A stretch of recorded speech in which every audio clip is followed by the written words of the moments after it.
Assalamualaikum warahmatullahi wabarakatuh. Saya Tasinta dari Prodi Manajemen dengan NIM 23020255151.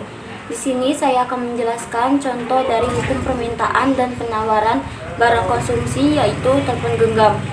Seorang pengusaha perusahaan telepon genggam mempertimbangkan berbagai harga dan keuntungan yang ingin diperoleh. Perusahaan menjualnya dengan harga 1 juta rupiah. Orang-orang mulai berminat membeli telepon genggam dari anak remaja hingga orang dewasa. Namun karena sudah habis terjual, orang-orang jadi pindah mencari ke perusahaan pesaing. Tetapi perusahaan pesaing menjualnya dengan harga yang lebih mahal, yaitu 1.500.000. Tetapi itu sangat laku. Coba saja perusahaan tidak kehabisan stok. Pasti perusahaan bisa menjualnya, bahkan menambah keuntungan yang lebih besar. Sehingga perusahaan menghubungi supplier untuk menambah stok telepon genggam. Karena stok sudah tersedia, orang-orang pun mulai membeli telepon genggam kembali di perusahaan. Permintaan telepon genggam sangatlah banyak ya, sehingga ini menjadi kesempatan perusahaan untuk terus mendapatkan keuntungan yang lebih banyak lagi.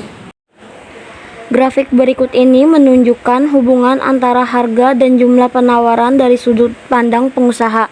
Semakin tinggi harga barang, para pengusaha akan terus menambah barang dagangannya untuk mendapatkan keuntungan lebih banyak lagi.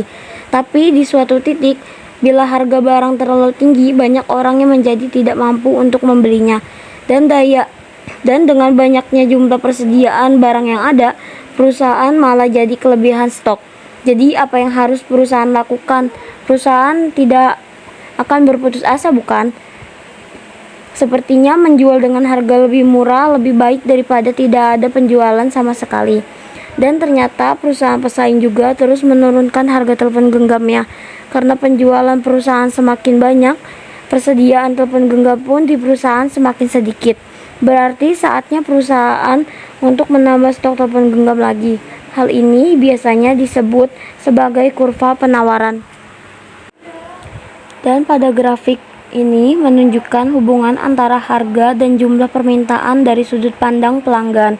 Semakin tinggi harga barang, semakin rendah permintaan, karena semakin tidak terjangkau oleh para pelanggan. Tapi bila harga barang semakin murah, permintaan akan terus bertambah. Hal ini biasanya disebut sebagai kurva permintaan. Nah, apabila Anda bandingkan kurva permintaan pelanggan dengan kurva penawaran pengusaha, bisa Anda lihat arah keduanya yang saling berlawanan.